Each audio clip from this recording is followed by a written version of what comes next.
છું વિધાતા મહત્વના સમાચારથી શરૂઆત કરીએ। અમરેલી જિલ્લામાં વરસાદી માહોલ સર્જાયો છે। અમરેલી શહેર વિઠ્ઠલપુર પીઠવાજાળના જ્યાં ગામોમાં વરસાદી વાતાવરણ સર્જાયું છે। સાવરકુંડલા પંથકમાં પણ વરસાદી વાતાવરણ તો વરસાદી વાતાવરણ બની રહ્યું છે। ઉલ્લેખનીય છે કે 5 દિવસ વરસાદની આગાહી કરવામાં આવી છે।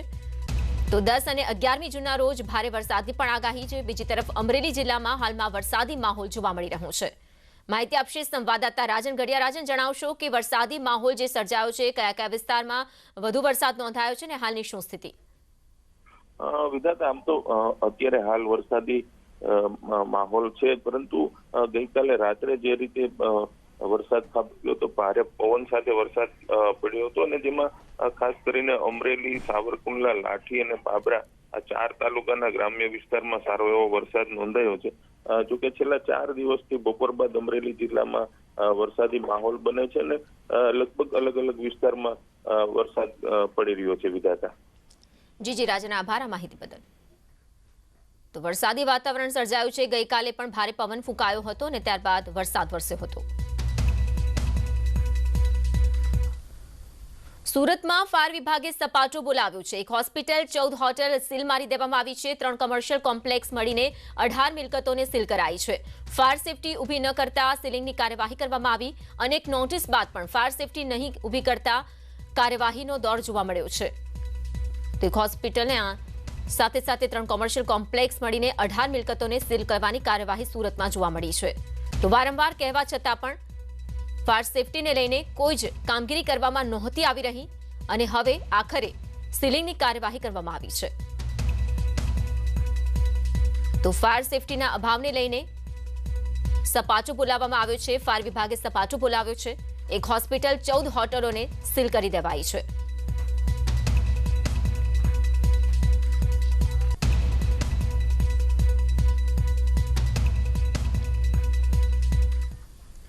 પાવાગઢ મંદિર ભક્તો માટે ખુલશે। 11મી જૂનથી ગાઈડલાઈન સાથે ભક્તો દર્શન કરી શકશે। ચૈત્રી નવરાત્રીથી દર્શન બંધ કરી દેવાયા હતા। સવારે 6 વાગ્યાથી સાંજે 7:30 સુધી દર્શનનો સમય રહેશે। ઉલ્લેખનીય છે કે ગઈકાલે મળેલી બેઠકમાં સીએમએ નિયંત્રણો હળવા કર્યા છે। કોરોનાના કેસ ઘટ્યા છે અને તેની સાથે નિયંત્રણોમાં એક પછી એક જે નિર્ણય છે તે લેવામાં આવી રહ્યો છે। નિયંત્રણો હળવા કરવામાં આવી રહ્યા છે અને આવતીકાલથી મંદિરો પણ ખુલશે દર્શનાર્થે। ત્યારે પાવાગઢ મંદિર ભક્તો માટે આવતીકાલથી ખુલી રહ્યું છે। તો 11મી જૂનથી ગાઈડલાઈનનો અમલ થશે અને આવતીકાલથી ભક્તો દર્શનાર્થે પહોંચી શકશે। ઉલ્લેખનીય છે કે ચૈત્રી નવરાત્રીથી દર્શનાર્થ માટે મંદિરોને બંધ કરવામાં આવ્યા હતા। દર્શનાર્થીઓ ઘરે બેઠા જ દર્શન કરી શકે તે માટેની વ્યવસ્થા પણ કરવામાં આવી હતી। જોકે હવે આવતીકાલથી દર્શનનો લાભ લઈ શકશે ભક્તો। તો સવારે 6 થી સાંજે 7:30 સુધી દર્શનનો સમય નક્કી કરવામાં આવ્યો છે।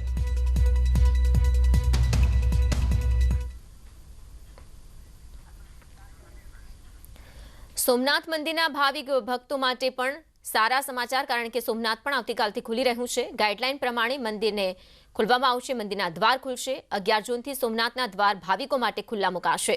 સવારે 7:30 થી રાત્રે 8 સુધી દર્શનનો લાભ લઈ શકાશે। સવાર, બપોર અને સાંજની આરતીમાં ભક્તોને પ્રવેશ આપવામાં નહીં આવે। દર્શન માટે ભક્તોએ ઓનલાઈન અને ઓફલાઈન પાસ ફરજિયાત રહેશે।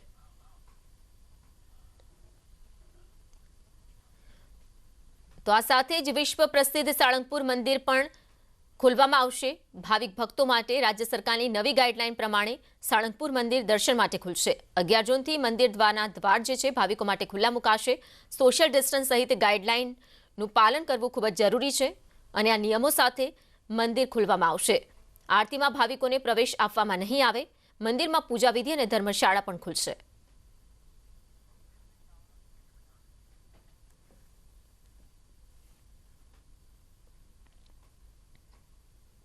વિશ્વ પ્રસિદ્ધ શ્રી સાળંગપુર ધામ હનુમાનજી મહારાજનું મંદિર 11 જૂનથી સરકારશ્રીની નવી ગાઈડલાઈન પ્રમાણે યથાવત શરૂ થશે।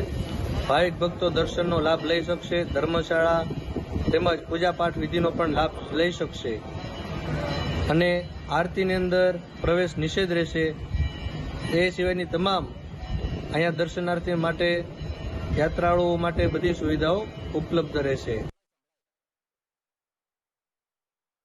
તો આ તરફ આવતીકાલથી જીમ પણ ખુલી રહ્યા છે. બંધ જીમને ખોલી શકાશે. સંચાલકો જીમને ખોલી શકશે તો સેનિટાઈઝ કર્યા બાદ જીમની જે કામગીરી છે તે હાથ ધરી શકાશે. 50% ક્ષમતા સાથે જીમ ખોલવાની પરવાનગી આપવામાં આવી છે, પરમિશન આપવામાં આવી છે. સરકારે સૂચવેલી તમામ SOPની સાથે જીમ સંચાલકોએ પાલન કરવું પડશે. તો બંધ જીમને ખોલી શકાશે આવતીકાલથી, જ્યાં 50% ક્ષમતા સાથે જીમ ખોલવાની મંજૂરી આપવામાં આવી છે. માહિતી સાથે જોડાઈ રહ્યા છે સંવાદદાતા સંજય ટાક. સંજય, આવતીકાલથી જીમ ખોલવાની જે પરમિશન છે તે મળી ચૂકી છે, પરંતુ સાથે સાથે SOPનું પાલન થાય તે પણ જરૂરી છે. જીમ સંચાલકો શું કહી રહ્યા છે?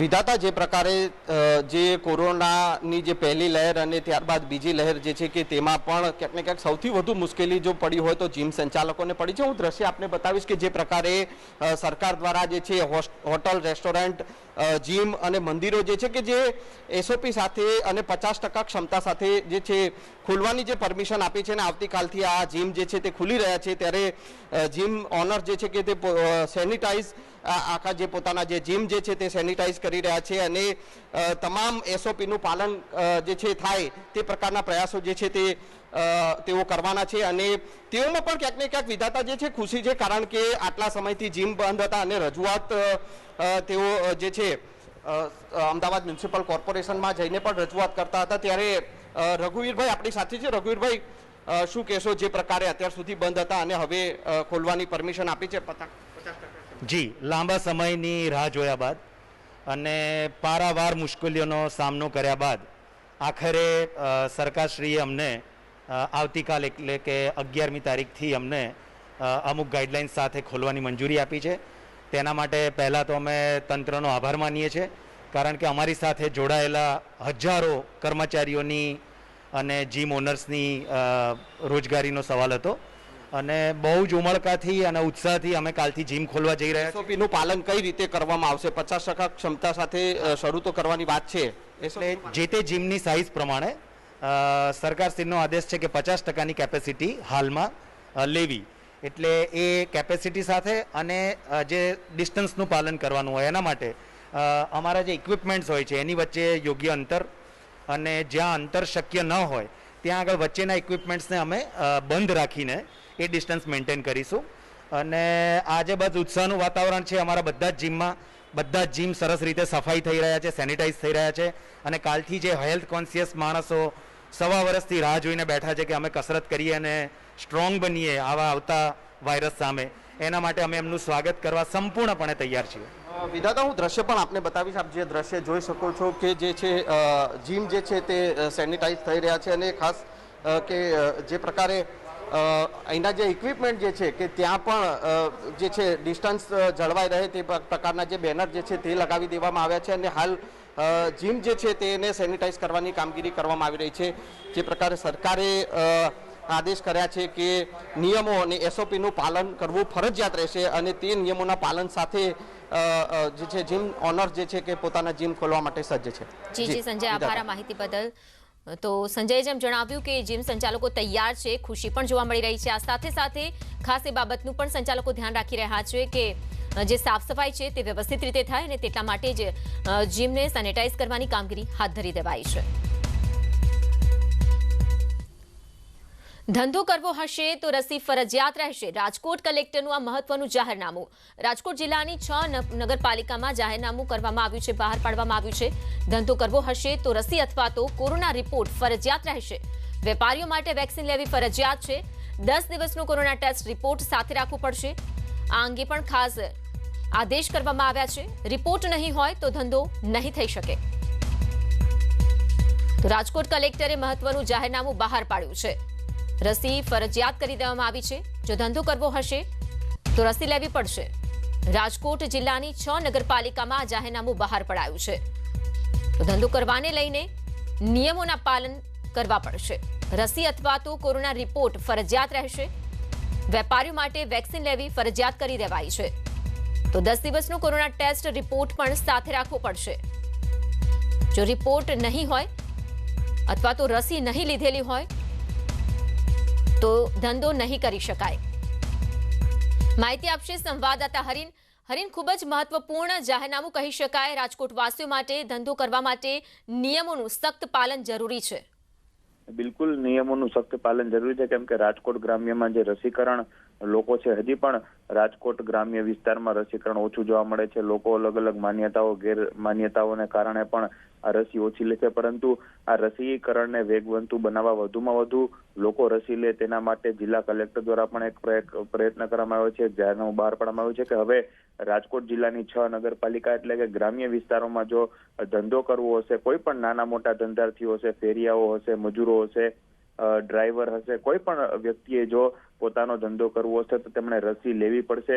પોલીસ છે અલગ અલગ વિસ્તારમાં ચેકિંગ પણ હાથ ધરશે અને જો આ દરમિયાન રસી લીધેલાનું સર્ટિફિકેટ નહીં હોય અથવા તો 10 દિવસ સુધીનો કોરોના નો રિપોર્ટ નહીં હોય તો તેમને ઉપર કાયદેસરની કાર્યવાહી પણ કરવામાં આવશે. જી હરીન, આભાર આ માહિતી બદલ.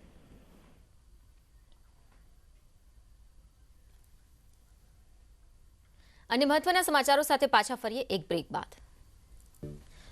બાદ વાત સુરતની ટોસિલિઝુમેબ ઇન્જેક્શન કાળાબજારી મામલો, જે ઇન્જેક્શન અંગે FSLનો રિપોર્ટ આવ્યો છે. ઇન્જેક્શન ડુપ્લિકેટ હોવાનો રિપોર્ટ આવ્યો છે. ઇન્જેક્શનમાં હાનિકારક કેમિકલ મળી આવ્યા છે. FSLનો રિપોર્ટ કોર્ટમાં રજૂ કરવામાં આવ્યો. ઉમરા પોલીસ સિવિલને મેડિકલ ટીમને પણ સ્પષ્ટ અભિપ્રાય મંગાવ્યો છે. ટોસિલિઝુમેબ ઇન્જેક્શનમાં 5 સ્ટાર હોસ્પિટલના ડોક્ટરની સંડોવણી બહાર આવી હતી. ડોક્ટર હેતલ કથિરિયાની સંડોવણી સામે આવી હતી. ઇન્જેક્શન 2.70 લાખમાં વેચતા તેઓ ઝડપાયા હતા. પોલીસે હેતલના પિતા રસિકની પણ ધરપકડ કરી હતી અને ધરપકડ બાદ હેતલ અને અન્યની સંડોવણી બહાર આવી હતી. કચ્છભુજમાં 4 લાખની લૂંટની ઘટના બની. લખુરાઈ 4 રસ્તા પાસે લૂંટની ઘટના બની હતી. 2 અજાણ્યા બાઇક સવારોએ લૂંટ ચલાવી. છરીના ઘા મારતા યુવક ઘાયલ થયો છે. 2 બાઇક સવારો લૂંટ ચલાવીને ફરાર થયા. લૂંટારોને પકડવા માટે પોલીસે નાકાબંધી કરીને વધુ તપાસ હાથ ધરી છે.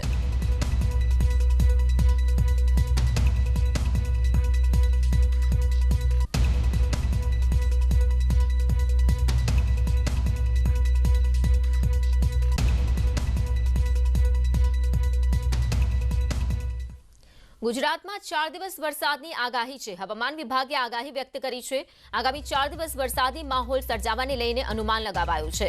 તો 12મી અને 13મી જૂને દક્ષિણ ગુજરાતમાં ભારે વરસાદ થઈ શકે છે. નવસારી, વલસાડ, દમણ, દાદરાનગર હવેલીમાં ભારે વરસાદની વકી. સૌરાષ્ટ્રમાં સામાન્યથી મધ્યમ વરસાદ વરસી શકે છે.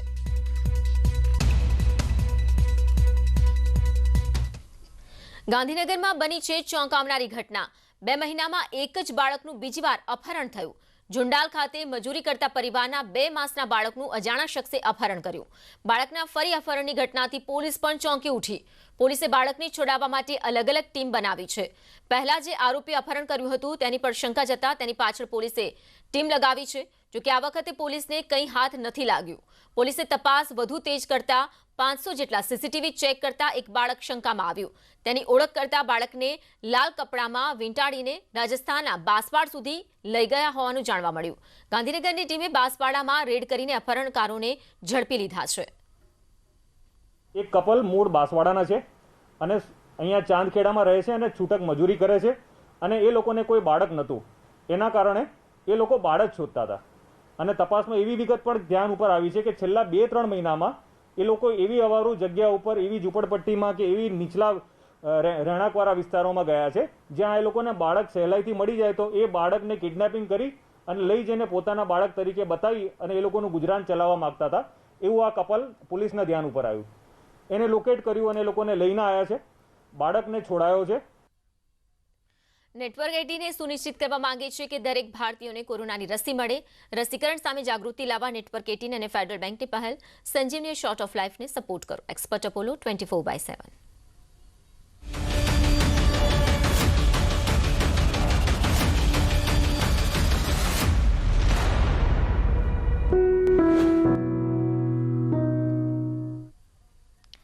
નેટવર્ક 18 ફેડરલ બેંક સંજીવનીની ગાડી ભારતભરના કોવિડ અસરગ્રસ્ત જિલ્લાઓના ચક્કર લગાવી રહી છે.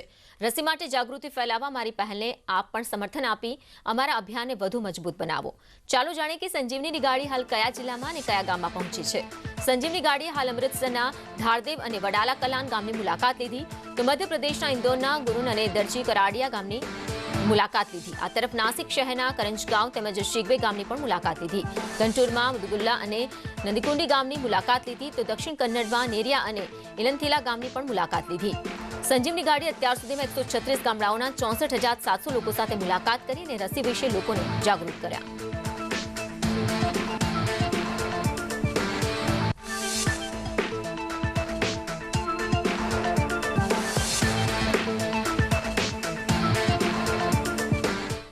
તો આ હતા અત્યાર સુધીના ખાસ સમાચાર. વધુ સમાચાર અને અપડેટ્સ માટે આપ જોડાયેલા રહો ન્યૂઝ 18 ગુજરાતી સાથે.